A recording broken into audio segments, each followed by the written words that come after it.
Hello everyone, I am CP Jadaun, your UGC net management faculty. और आज हम अपनी सेकंड वीडियो में बात करेंगे कॉन्सेप्ट ऑफ मैनेजमेंट में। जो सेकंड पोर्शन है वो है level of management and Mintzberg and manager role, जो इन्होंने अपनी एक बुक में दिए थे 1989 में, जो पब्लिश हुई थी in the strange world of organisation में।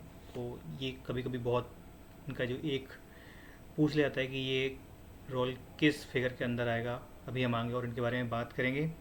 तो आज हम थोड़ा सा कनेक्ट करने की कोशिश करते हैं कि कल हमने क्या किया था फिर, और जो पिछली वीडियो हमने क्या किया था और आज हम क्या पढ़ने वाले हैं। तो वहाँ से एक बार पुरानी वीडियो को एक बार ले लेते हैं कि हमने क्या पढ़ा था। तो कल की जो वीडियो थी उसमें हमने पढ़ा था कि कॉन्सेप्ट ऑफ मैनेजमेंट क्या था, कैसे वो कैसे इवोल्यूशन हुआ कॉन्सेप्ट ऑफ मैनेजमेंट का। फिर उसके बाद हमने देखा कि फंक्शन क्या क्या थे, जैसे कि planning, organising, staffing, directing and controlling. तो ये हमने ये कल काफ़ी डिटेल में देखे थे। उसके बाद हमने इनकी देखा था कि कुंज ने 5 मैनेजमेंट के फंक्शन दिए थे, लुथिक ने अपने 7 मैनेजमेंट के फंक्शन दिए थे। इन्होंने क्या बोलते हैं, कंट्रोलिंग की जगह इन्होंने बजटिंग, रिपोर्टिंग एंड कोऑर्डिनेशन को ऐड कर दिया था। तो इनके 7 थे। ऐसे करके फिर हमने प्रोसेस देखा था कि प्लानिंग में कैसे की जाती है, कितने स्टेप होते हैं, डिफरेंट डिफरेंट स्टेप हमने प्लानिंग में देखे थे। ऐसे ही ऑर्गेनाइजिंग में देखे थे। ऐसे हमने पूरा प्रोसेस पढ़ा था इन चीज़ों का। तो आज हम उसी को और आगे लेके जाते हैं अपनी पहली यूनिट को, और अब देखते हैं कि लेवल ऑफ मैनेजमेंट क्या है। अगर हम देखें कि कोई एक ऑर्गेनाइजेशन है, तो उसमें क्या होता है कि कुछ अपर मैनेजमेंट होगा, कोई लोअर मैनेजमेंट होगा। कैसे डिसाइड करते हैं? एक तो हम एक हायरार्की लेवल पर देखें कि क्या होते हैं ये। तो अगर ब्रॉडली क्लासीफाई करें तो 3 लेवल पर मैनेजमेंट होता है एक किसी भी ऑर्गेनाइजेशन में। तो एक होता है टॉप लेवल मैनेजमेंट, एक होता है मिड लेवल मैनेजमेंट, एक होता है लोअर लेवल मैनेजमेंट। तो जैसे कि फिगर में भी देख पा रहे हैं कि टॉप लेवल मैनेजमेंट हमारा बेसिकली काम क्या करता है। टॉप लेवल मैनेजमेंट में कौन लोग होते हैं, जो जो हायर पोजीशन ऑफ ऑर्गेनाइजेशन में होते हैं, कौन कौन से लोग होते हैं, जैसे CEO, MD, president, board of director, ये होते हैं। तो ये लोग करते क्या हैं? इन लोगों का काम बेसिकली क्या होता है, कॉन्सेप्ट को डेवलप करना, आइडिया को डेवलप करना, इन्वेस्टमेंट कहाँ करना है, कहाँ नहीं करना, बड़े बड़े प्लान्स बनाना, स्ट्रेटजी बनाना, कैसे आगे फॉरवर्ड देखा जाए, मिशन विजन जो आते हैं ऑर्गेनाइजेशन के, वो इसी लेवल से आते हैं। तो ये जो टॉप लेवल ऑफ मैनेजमेंट होता है बेसिकली, ये यही सारी चीज़ें देखता है कि आप बड़े स्तर पर ऑर्गेनाइजेशन आगे आने वाले समय में कहाँ होगी, कैसे होगी, फ्यूचर प्लानिंग क्या होगी। तो ये सब काम होते हैं टॉप लेवल मैनेजमेंट के। उसके बाद हम देखें तो मिड लेवल मैनेजमेंट होता है। मिड लेवल मैनेजमेंट क्या करता है, टॉप लेवल मैनेजमेंट और लोअर लेवल मैनेजमेंट और जो डिफरेंट डिपार्टमेंट ऑफ ऑर्गेनाइजेशन होते हैं उनमें कोऑर्डिनेशन का काम करता है। ये बेसिकली क्या करता है, असिस्ट करता है लोअर लेवल मैनेजमेंट को कि जो अपर लेवल मैनेजमेंट ने उनको जो पॉलिसी दी है उनको सही से इम्प्लीमेंट करवा सकें। तो ये काम होता है मिड लेवल मैनेजमेंट का। ऐसे ही हमारा होता है लो level management. Low level management का मतलब है कि वहाँ पे टेक्निकल आस्पेक्ट ऑफ ऑर्गेनाइजेशन आ जाता है। ऐसे अगर कोई मैन्युफैक्चरिंग फर्म है या कोई भी फर्म है, तो वहाँ पे जो प्रोडक्ट बन रहा है तो उसमें क्या टेक्निकलिटी की ज़रूरत है, वहाँ पे टेक्निकल नॉलेज की बेसिकली यहाँ पे ज़रूरत होती है। यहाँ पे डे टू डे एक्टिविटी की बात करी जाती है कि रोज़ाना क्या काम करना है। तो वो सब लोअर लेवल मैनेजमेंट पर देखा जाता है। तो जैसे हमने देखा है कि मिड लेवल मैनेजमेंट में आपके कौन आ जाएंगे, जनरल मैनेजर आ जाएंगे, रीजनल मैनेजर आ जाएगा, हेड ऑफ डिपार्टमेंट आ जाएगा। तो ये हमारे क्या होते हैं, बेसिकली पॉलिसी इम्प्लीमेंटेशन में काम करते हैं, आपको जो टॉप लेवल द्वारा बनाई गई हैं। और जो लोअर लेवल पर मैनेजमेंट पे काम करते हैं बेसिकली वो फैक्ट्रीज में जो आपके सुपरवाइज़र होते हैं, शिफ्ट इंचार्ज होते हैं, फोरमैन हो गए, टीम लीडर हो गए, ये देखते हैं कि काम सही से हो रहा है कि नहीं, डे टू डे एक्टिविटी सही से परफॉर्म हो रही है कि नहीं। अगर एग्जाम्पल के थ्रू भी देखें तो अगर कोई सुपरवाइज़र है तो वो चेक करने आएगा कि एक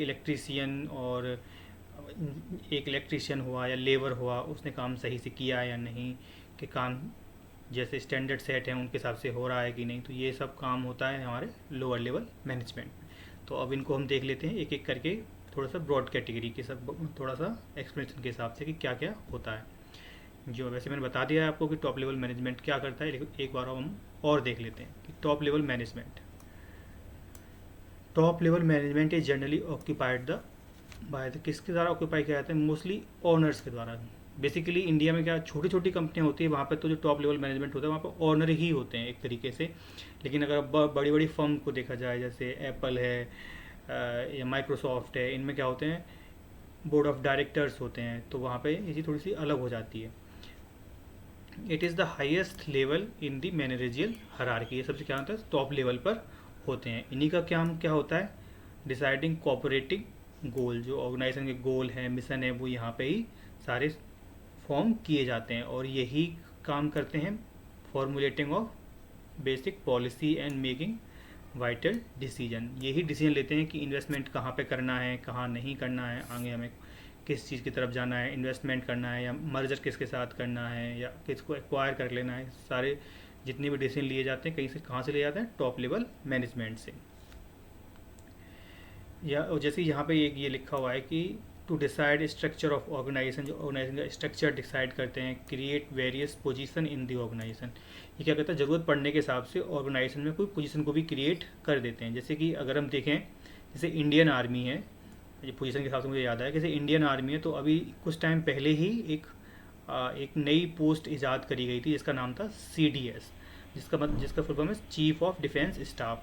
इंडिया में पहले क्या होता था कि जो आपकी सेनाएं थी वो अलग अलग ऑपरेट करती थी, लेकिन फिर महसूस हुआ कि एक ऐसा पोजीशन हमको चाहिए जहाँ से हम तीनों सेनाओं को एक साथ कंट्रोल कर सकें। तो फिर एक पोजीशन बनाएगी CDS करके, जो तीनों सेनाओं को एक साथ देखती है, और कोऑर्डिनेशन वहाँ से क्या होगा, थोड़ा सा अच्छा हो गया। और शायद आपने सुना भी होगा कि इसका फ़ायदा हमें जो अभी ऑपरेशन सिंदूर हुआ उसमें भी मिला। तो ऐसे करके ये टॉप लेवल मैनेजमेंट क्या करता है, वेरियस पोजीशन को भी ईजाद करता है अगर ज़रूरत पड़ती है तो।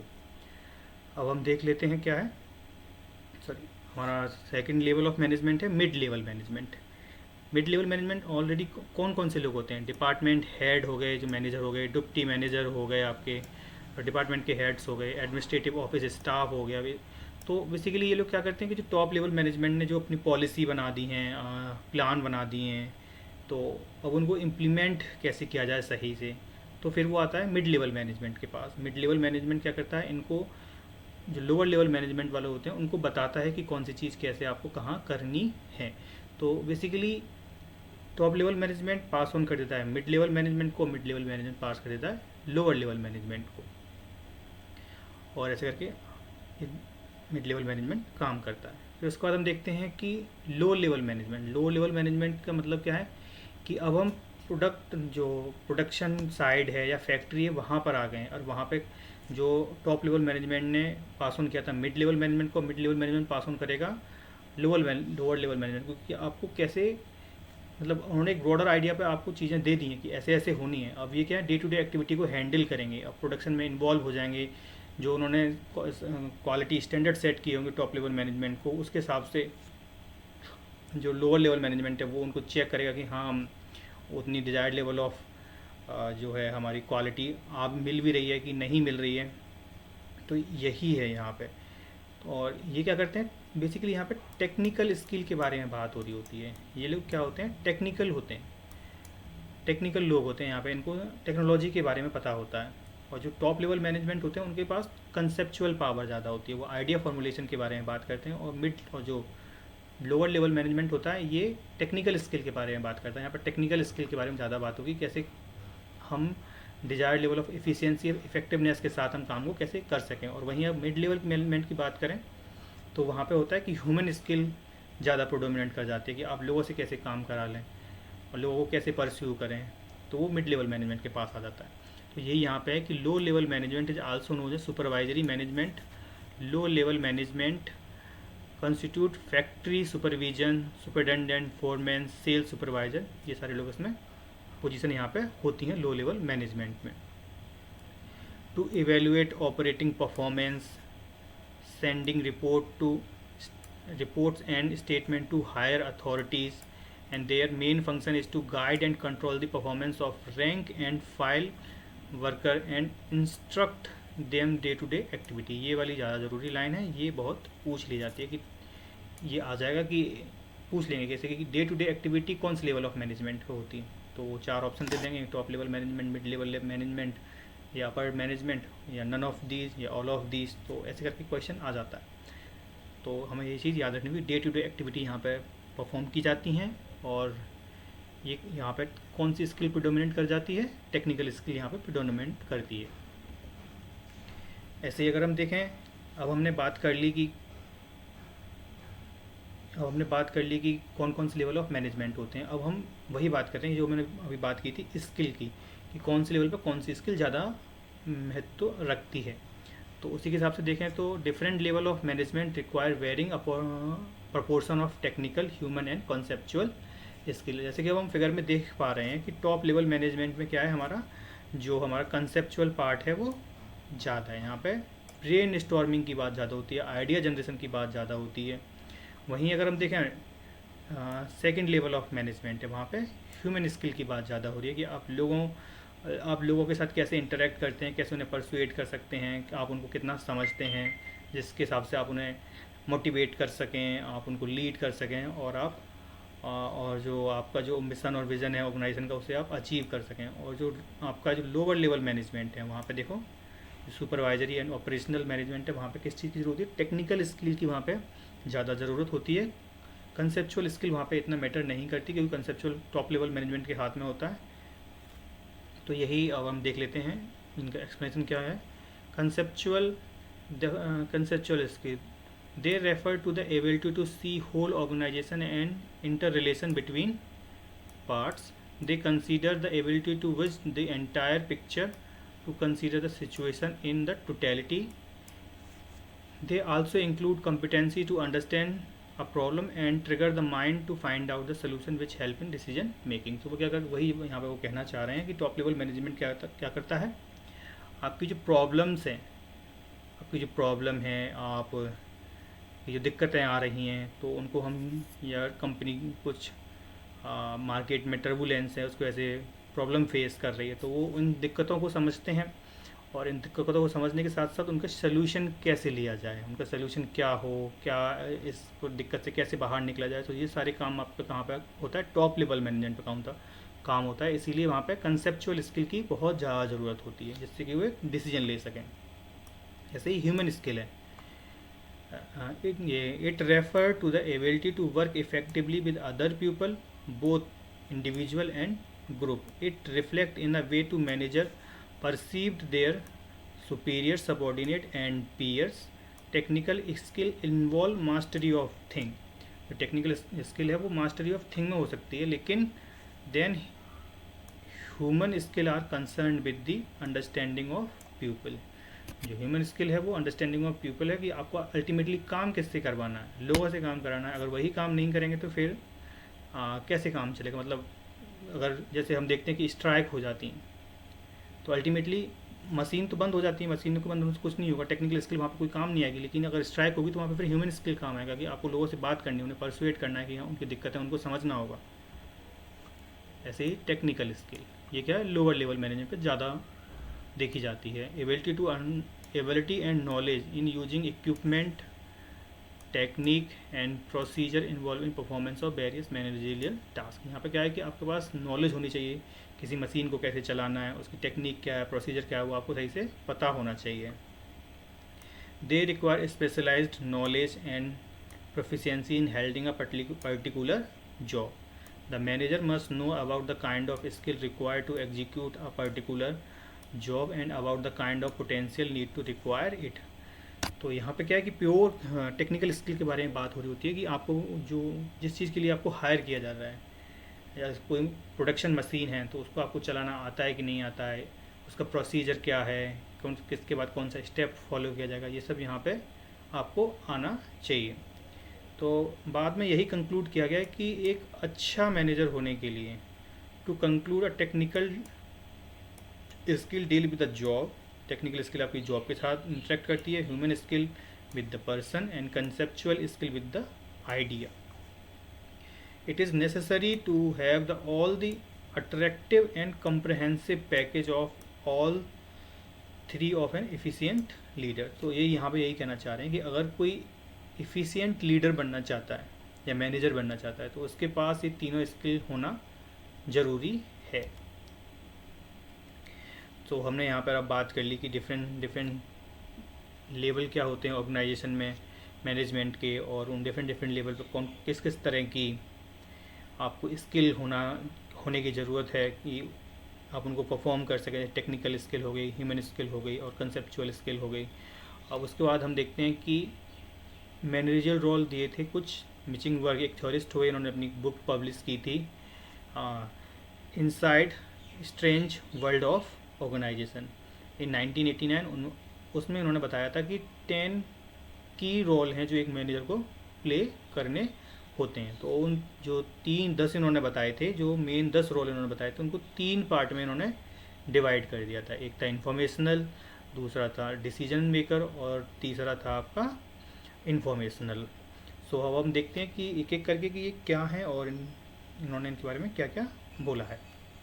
सो इंटरपर्सनल में इन्होंने बताए थे कि 3 होते हैं, figure head, leader and liaison. और उन्होंने बताया दूसरे में इंफॉर्मेशनल में उन्होंने 3 बताया, monitor, decimetre and spoke person. इसके बाद इन्होंने डिसीजनल में इन्होंने 4 रोल बताए। कौन कौन से? Entrepreneur, disturbance handler, resource allocator and negotiator. तो इसको याद रखने का सीधा सीधा तरीका है कि आप पहले वाले को एक निमोनिक बना लो, FLL, ठीक है। यहाँ से figure head, leader and liaison. दूसरे में मैंने जो याद रख रखा है इस तरीके से रखा है, MSD मतलब महेंद्र सिंह धोनी। आपको इसको यहाँ से याद रख सकते हैं कि इंफॉर्मेशनल रोल में कौन कौन से 3 रोल थे इनके, मॉनिटर, डेसिमीटर एंड एक स्पोक पर्सन। तो आप उनको कैसे याद रख सकते हैं? काफ़ी फेमस नाम है MS धोनी, तो उनको हम MS धोनी बोलते हैं। तो MSD फॉर धोनी मतलब डेसिमीटर। ऐसे ही जो नीचे है आपके डिसीजनल रोल, वो हैं आपके 4, मैंने इसको याद रखा है, EDRN, EDR और N। बेसिकली ये मिलता जुलता वर्ड बनता है आपके एंटरप्रेन्योर से, तो मुझे वो वहाँ से याद रहता है। उसमें D नहीं आता वहाँ पे, वो ठीक है, लेकिन ये यहाँ से याद रहता है मुझे, EDRN करके एंटरप्रेन्योर, क्योंकि इसमें E भी है, R भी है और उसी तरीके से लिखा हुआ भी है। आप इसको बार बार पढ़ेंगे तो आपको याद भी हो जाएगा, वो कोई बड़ी बात नहीं है। आप लेकिन आप इस तरीके से निमोनिक्स बनाएंगे तो थोड़ी सी आसानी हो जाती है चीज़ों को याद रखने में। सो हम देख लेते हैं कि ये क्या क्या हैं और ये इन्होंने इन चीज़ों के बारे में क्या बताया है। पहले बताया इन्होंने इंटरपर्सनल को देख लेते हैं। इंटरपर्सनल में सबसे पहला रोल बताया है इन्होंने लीडर का या एक मैनेजर का, क्या होता है? Figure head. फिगर हेड बोलने की बात यहाँ पे क्या है कि जब फिगर हेड आप ऐसे समझ सकते हैं कि जैसे मोदी जी भी कहीं जाते हैं तो वो देश को रिप्रेजेंट कर रहे होते हैं, तो वो एक फिगर हेड होते हैं। मतलब ये तो हेड ऑफ स्टेट की बात होगी, लेकिन ऐसे ही अगर कोई मैनेजर बाहर जाता है तो और वो कोई सेरेमनी या सोशल इवेंट में जाता है तो वहाँ पर उस कंपनी का उसे एक फिगर हेड के तौर पर देखा जाता है। So this role require perform social, ceremonial and legal responsibility. Figure head represent the organisation as well as motivate them to achieve the गोल।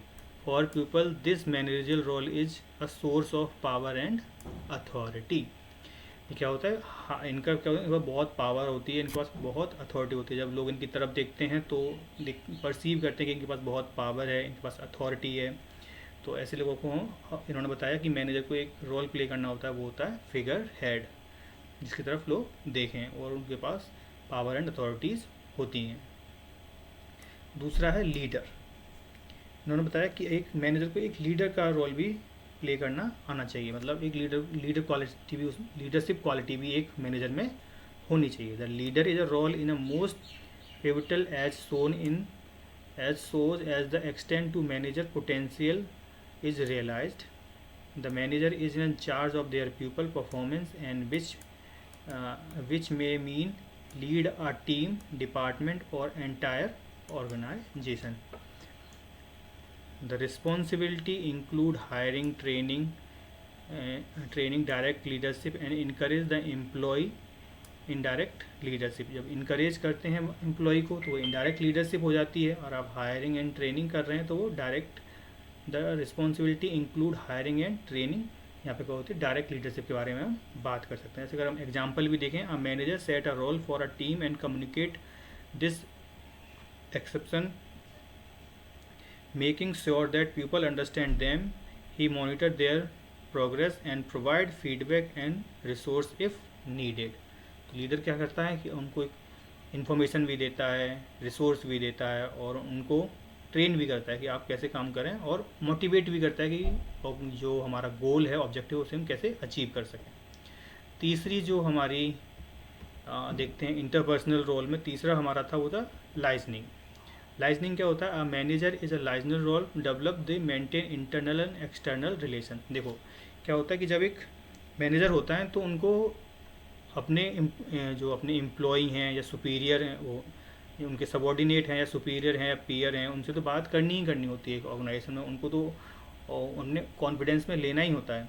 लेकिन उन्हें एक्सटर्नल इन्वायरमेंट में एक्सटर्नल जो बायर हैं, सेलर हैं, उनसे भी उन्हें टच में रहना होता है। जो क्रेडिटर हैं उन लोगों से भी आपको टच में रहना होता है। जैसे क्रेडिटर बैंकर हो गए या आपने किसी से लोन लिया है तो वो हो गए, तो उनके भी टच में रहना होता है और उनको क्या कहते हैं, कॉन्फिडेंस में लेकर रखना होता है कि हाँ जो काम हो रहा है वो सही हो रहा है। So they are connection link that bridge the gap between employ of different level to ensure work is done smoothly. Liaison transfer knowledge through different member of organization and down the chain of command and can also involve their business contact from outside the company। यही है ना, outside the company का मतलब क्या होगा? Business contact outside the company कौन लोग हो गए? वही लोग हो गए जो सप्लायर हैं, बायर हैं, क्रेडिटर हैं। तो ये एक काम होता है मैनेजर का, एक लाइजनिंग वर्क भी होता है। उसके बाद जो 3 रोल हमने बताए थे, EDR एन तो हमारा डिसीजन रोल था। उससे पहले थे हमारे इंफॉर्मेशनल रोल, जिसमें थे हमारे MS धोनी थे इसमें हमारे। तो इसमें M का मतलब था मॉनिटर। मॉनिटरिंग का मतलब यहाँ पे किस चीज़ से है कि आप जो काम हो रहा है ऑर्गेनाइजेशन में, उनको ऊपर एक चेक पॉइंट पुट करते रहना, उनको हर टाइम चेक करते रहना कि काम हो रहा है, सही हो रहा है कि नहीं हो रहा है। तो यही हमारा एक मॉनिटरिंग रोल होता है। जैसे क्लास में एक मॉनिटर होता है, उसका भी काम यही होता है। सो देखते हैं कि in the monitor role manager are expected to look for information necessary for their organization as well as for information that can concern potential industrial change. They gather internal and external resource trying to identify problem and opportunity for growth। यहाँ पे monitor का काम यही होता है कि वो external और इंटरनल दोनों इन्वायरमेंट को देता है, दोनों रिसोर्स को देखता है और जो अपॉर्चुनिटी है, जब प्रॉब्लम आ रही है, उनको आइडेंटिफाई करता है और प्रॉब्लम सॉल्विंग की ओर जाते हैं, करेक्टिव एक्शन लेते हैं अगर कोई दिक्कत है तो, और उस प्रॉब्लम को हम ख़त्म करते हैं। ऐसे ही डेसीमीटर का मतलब क्या है कि राइट इन्फॉर्मेशन जो हमारे एम्प्लॉई हैं या हमारे सबॉर्डिनेट हैं उनको प्रोवाइड कराना। Receiving information from various source, a manager in the disseminator role responsible for sharing it with those who may need it. यहाँ पे मतलब क्या है कि अगर टॉप लेवल मैनेजमेंट से कोई बात पता पड़ी है, मान लो मिड लेवल मैनेजमेंट को, और मिड लेवल मैनेजमेंट पे कोई मैनेजर है, मिड लेवल मैनेजमेंट कोई मैनेजर है और उसको इन्फॉर्मेशन पता पड़ी है, तो कभी कभी क्या होता है कि कहते हैं ऑफिस पॉलिटिक्स हो गई। ऑफिस पॉलिटिक्स का मतलब क्या होता है कि जो इन्फॉर्मेशन मिली वो नीचे तक पास ऑन होनी चाहिए थी, लेकिन वो पास ऑन नहीं हुई, तो उसका खामियाजा भुगतना पड़ता है। बहुत सारे चेंजेस आ जाते हैं, मन मुटाव आ जाते हैं और पॉलिटिक्स चालू, जैसे हम बोल देते हैं कि ऑर्गेनाइजेशन पॉलिटिक्स हो रही है। तो यही सब ना होने के लिए एक मैनेजर को सही डेसीमीटर रोल प्ले करना चाहिए। जो इन्फॉर्मेशन है जो उनके पास है वो सही इन्फॉर्मेशन है और सही जिन लोगों को ज़रूरत है उनको प्रोवाइड करानी चाहिए। अब हम देख लेते हैं स्पोक पर्सन का मतलब क्या होता है कि आप अपनी कंपनी का जो इंटरेस्ट है उसको आप डिफेंड करते हैं। जैसे इंडिया में तो नहीं होता, लेकिन अगर होता है शायद मुझे पता नहीं, लेकिन अगर हम USA में देखें तो बड़ी बड़ी ऑर्गेनाइजेशन है, जैसे अमेज़ोन है, फेसबुक है, मेटा बोलते हैं उसे। वहाँ पे क्या होता है कि US कांग्रेस में इनको बुलाया जाता है और इनसे क्वेश्चनिंग की जाती है। जैसे मार्क जकरबर्ग को एक बार बुलाया गया था US कांग्रेस में और उनसे क्वेश्चनिंग की गई थी कि आप डेटा को ऐसे लीक क्यों होने दे रहे हैं, आप जो चाइल्ड अब्यूज के मामले वो बढ़ते जा रहे हैं, आप उनको क्या कर रहे हैं। तो एक जो मार्क जकरबर्ग वहाँ पे थे और वो अपनी कंपनी का जो इंटरेस्ट था, जो कंपनी का इंटरेस्ट था या कंपनी के बचाव में बात कर रहे थे कि ऐसा नहीं है, वो ये स्टेप ले रहे हैं, ये काम कर रहे हैं। तो ऐसे ही एक मैनेजर को अपनी कंपनी के जो इंटरेस्ट हैं उनको बचाने के लिए एक स्पोक पर्सन की तरह काम करना पड़ता है।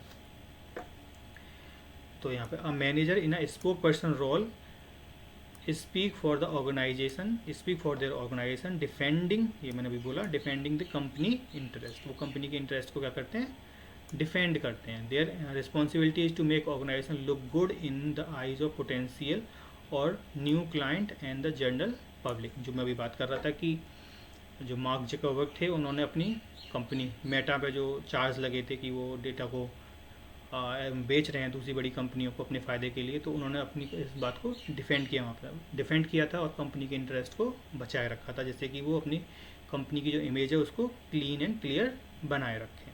तो ये एक रोल होता है मैनेजर का, स्पोक पर्सन। अब हम आ गए हैं डिसीजनल रोल की तरफ। डिसीजनल रोल में हमने जो 4 देखे थे क्या थे, E D R N, entrepreneur, और हमारा दूसरा था डिस्टर्बेंस हैंडलर, तीसरा था रिसोर्स एलोकेटर और चौथा था नेगोशिएशन या नेगोशिएटर बोल सकते हैं। एंटरप्रेन्योर कौन होते हैं? वैसे एंटरप्रेन्योर हमारे पास एक पूरी यूनिट है, यूनिट नंबर 10th, वहाँ पे हम देखेंगे कि एंटरप्रेन्योर कौन होता है, वो कौन कौन से एक्शन लेता है, उनमें क्या क्या क्वालिटी होती हैं। और लेकिन यहाँ पे जो एंटरप्रेन्योर का मतलब है कि अगर हम शॉर्ट में देखें तो एंटरप्रेन्योर कौन होते हैं, वो आइडेंटिफाई करते हैं अपॉर्चुनिटी को जो इन्वायरमेंट में मिल रही होती हैं उनको, जो स्कैनिंग करते हैं, बेसिकली एक्सटर्नल इन्वायरमेंट को स्कैनिंग करते हैं। और जैसे कि क्या हुआ था, एकदम से नोटबंदी हुई थी और नोटबंदी के बाद फिर हमने देखा कि बहुत सारे आपके ऑनलाइन जो पेमेंट करने वाले ऐप थे एकदम से आ गए थे, है ना। तो उन्होंने क्या हुआ, जो पेमेंट कंपनियाँ थी उन्होंने क्या देखा कि एकदम से अपॉर्चुनिटी देखी कि हाँ अब मार्केट में कैश की शॉर्टेज है और ये राइट टाइम है अपने एप्लीकेशन को या अपने बिजनेस को बढ़ावा देने के लिए। तो एक एंटरप्रेन्योर को ये पता होना चाहिए, देखते रहना चाहिए कि कब उसे अपॉर्चुनिटी मिल रही है और उसे कब वो कैश इन कर सके, उस पर कब वो प्रॉफिट कमा सके। तो एक एंटरप्रेन्योर कौन होता है, रिस्क टेकर होता है और अपॉर्चुनिटी को एक्सप्लोर करता है और प्रॉफिट कमाने की उसकी इच्छा होती है।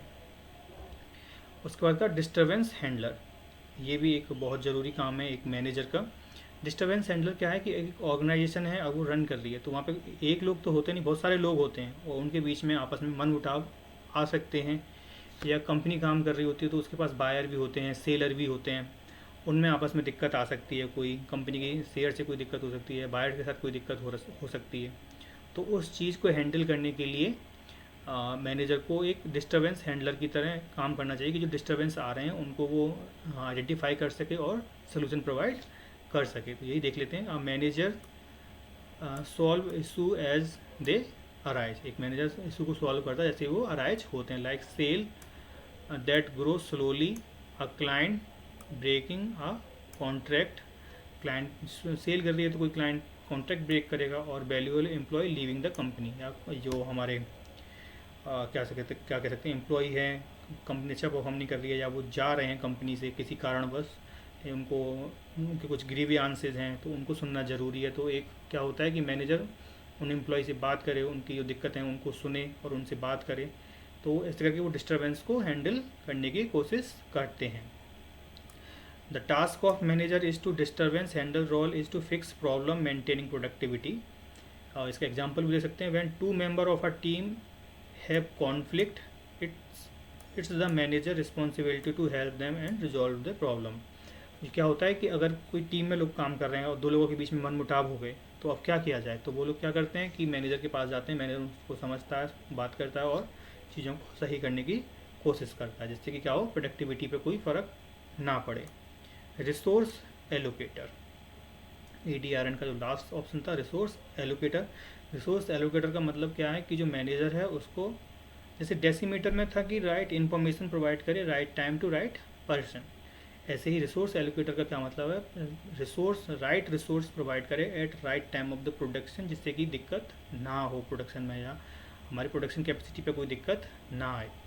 ये यहाँ बताने की कोशिश कर रहे हैं कि resource allocator role require a manager to maintain how and where to apply organizational resource. By resource we mean equipment, staff, funding, facility and time. Typically the resource an organization has are limited, so it takes some effort to decide how to best allocate them. तो resource allocator की यही बताना चाह रहे हैं कि एक जिम्मेदारी होती है मैनेजर की, क्योंकि रिसोर्स क्या है, पहले से ही कम है, तो उनको हम कैसे इफ़ेक्टिवली और एफिशिएंटली मैनेज करें जिससे कि हम प्रोडक्टिविटी को बढ़ा सकें और हमारी कॉस्ट आ रही है उसको हम कम कर सकें।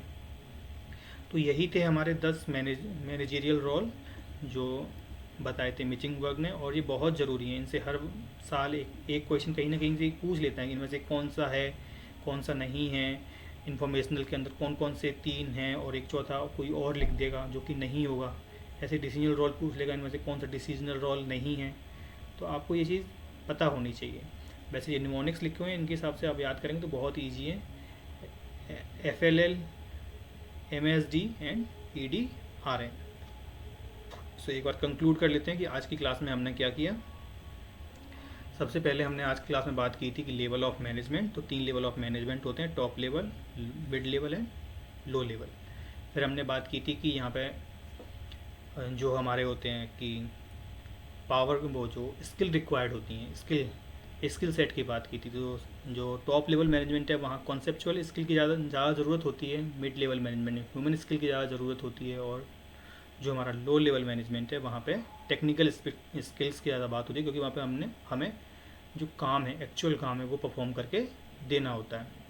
फिर उसके बाद हमने पढ़ा 10 मैनेजरियल रोल, जिसमें थे इंफॉर्मेशनल रोल और इंटरपर्सनल रोल, और फिर था हमारा डिसीजनल रोल। डिसीजनल रोल के 4 पार्ट थे हमारे। कौन कौन से थे? EDRN, E for entrepreneur, D for disturbance handler, EDR for resource allocator, N for negotiation. Okay, हमारा एक और रह गया देखने के लिए, हमने नेगोशिएशन और नहीं पढ़ा था। हाँ, नेगोशिएशन का मतलब क्या है यहाँ पे कि एक मैनेजर है, उसको नेगोशिएट करना होता है अलग अलग लोगों से। मतलब आप अगर मान लो एक मैनेजर हैं और आप कंपनी में रिसोर्स को प्रोक्योर करना चाहते हैं, मान लो आप रॉ मटेरियल ख़रीदने गए हैं, तो आप डिफरेंट बायर के पास जाएंगे, सप्लायर के पास जाएंगे, आप डिफरेंट सप्लायर के पास, और उनसे आप बात करेंगे कि आपको ये रिसोर्स चाहिए, आप कितने पैसे में दोगे, इतने में नहीं दोगे। ऐसे ही आपको जगह जगह पर नेगोशिएट करना होता है अपने फेवरेबल टर्म्स एंड कंडीशन के लिए। हाँ, manager participate in the negotiation, try to reach their गोल।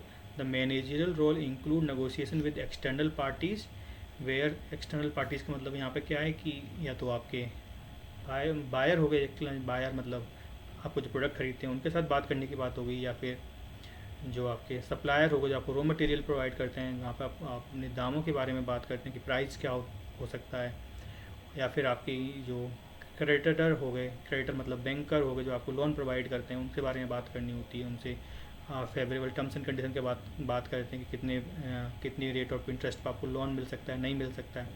तो ये सब यहाँ पर होता है। ये एक्सटर्नल पार्टीज़ होती हैं, where they present the interest of their organisation as well as negotiation with the internal party, और इंटरनल पार्टी से भी बात करते हैं। तो आज की क्लास में यही था कि जो हमारे डिसीजनल रोल थे उसमें 4 थे। कौन कौन से? EDRN, entrepreneur, disturbance handler, resource allocator and negotiate. So आज की क्लास में हमने जो देखा कि मिचिंगबर्ग के 10 मैनेजरियल रोल थे और लेवल ऑफ ऑर्गेनाइजेशन मैनेजमेंट क्या थे। So thank you, this is for today.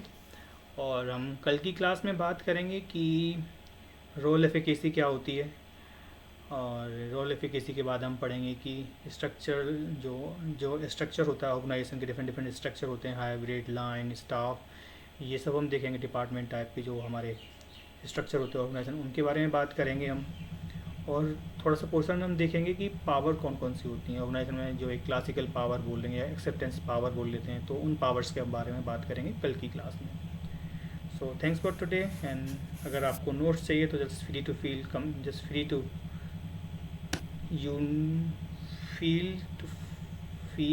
Comment feel free to comment and I will provide you notes. Thank you.